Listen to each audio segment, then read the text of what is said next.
to say something that is offensive to many people while honoring the Navajo code talkers, these genuine American I think heroes. what most people find offensive is Senator Warren lying about her heritage to advance her career.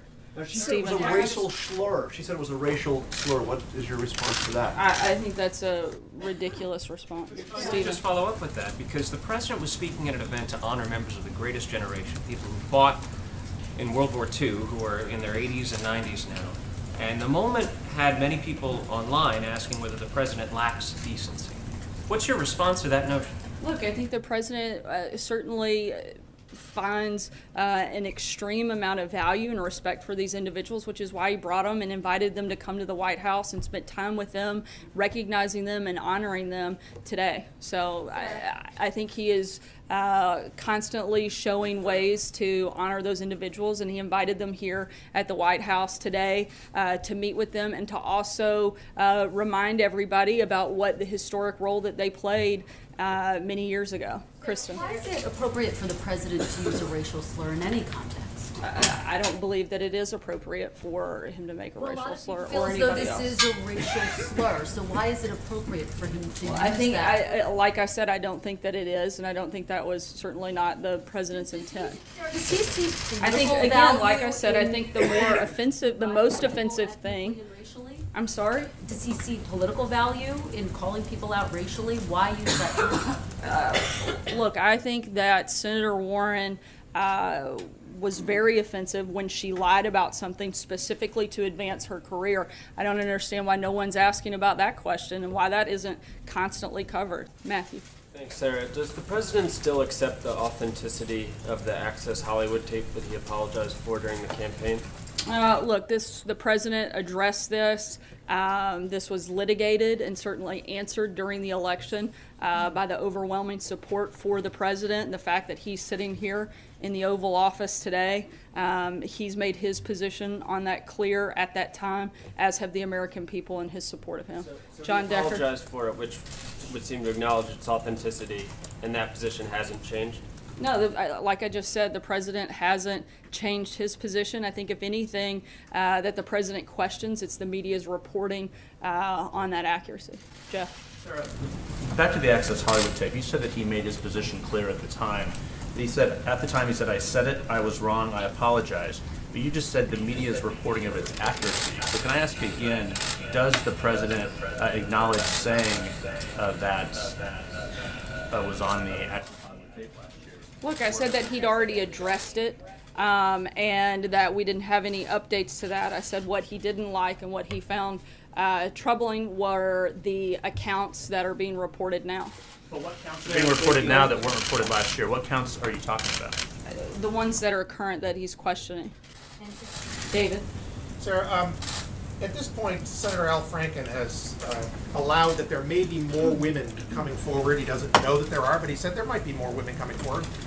At what point does the president condemn him? How many women does it take? How many accusations does it take before the president says Al Franken should resign? And is he holding back because of some unresolved accusations against himself? No, I think it's, look, the president's not going to weigh in on every single matter like this. Look, every single day we've got people from the media, from Hollywood, from members of Congress that have allegations brought against them, and we think that this should go through a due process, and that's something that Senator Franken should first be the one to address, and not for the president to weigh in every single time one of these accusations comes up. But there should be a process that we go through, and we want to make sure that that's completed. You said with the Access Hollywood tape that the people have spoken, the president's president, so that's kind of been litigated.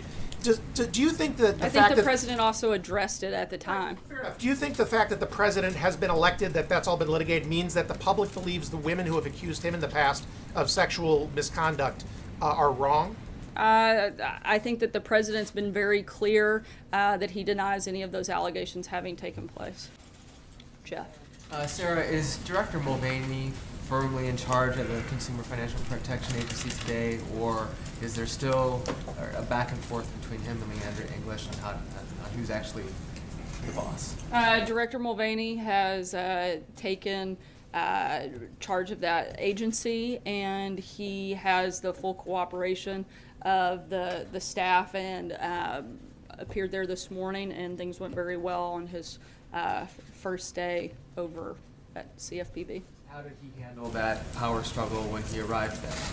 I think that the legal outline shows very clearly who is in charge of that agency, and both he and the White House, as well as the general counsel for CFPB, who was appointed by Condrey, said that he has the legal standing to be there and serve as the director, and we all agree with that, and again, feel very confident in moving forward.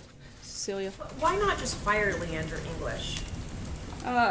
Look, she's still the deputy director and has a legal standing in that capacity, but not as the director.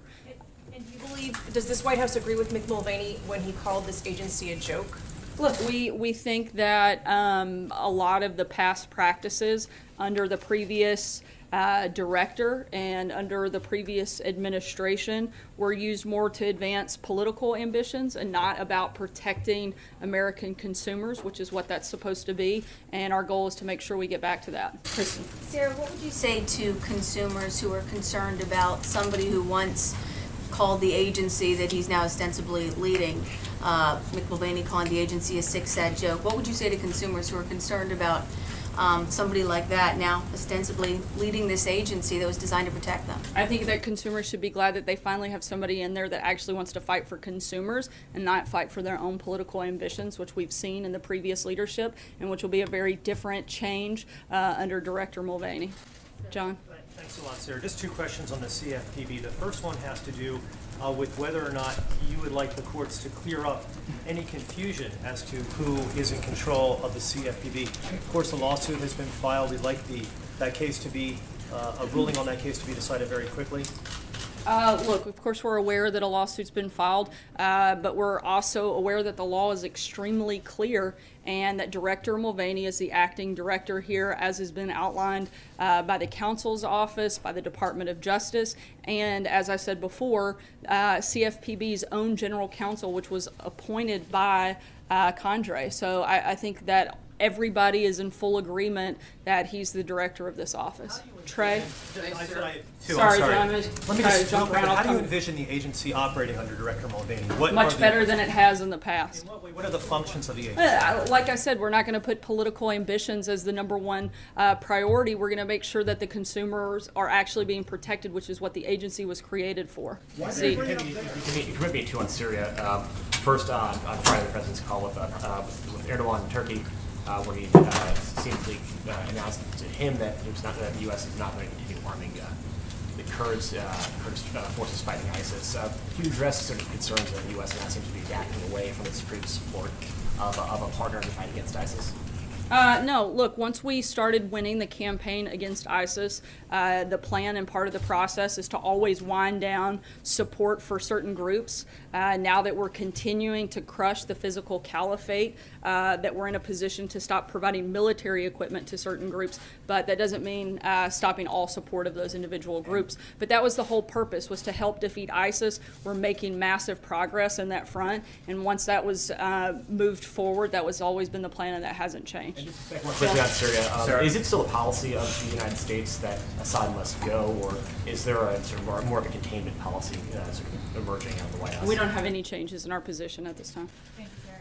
Just to follow up on you saying that the CFPB has not looked out for consumers, can you point to some specific cases where the CFPB did not act in the best interests of consumers? Yeah, we have a list of those. I'll be happy to provide them after the briefing today. Some now? Yeah, I don't have it right in front of me, but I have read multiple things. I'll be happy to provide it to you after the briefing. Separately, over the weekend, the president went after CNN International.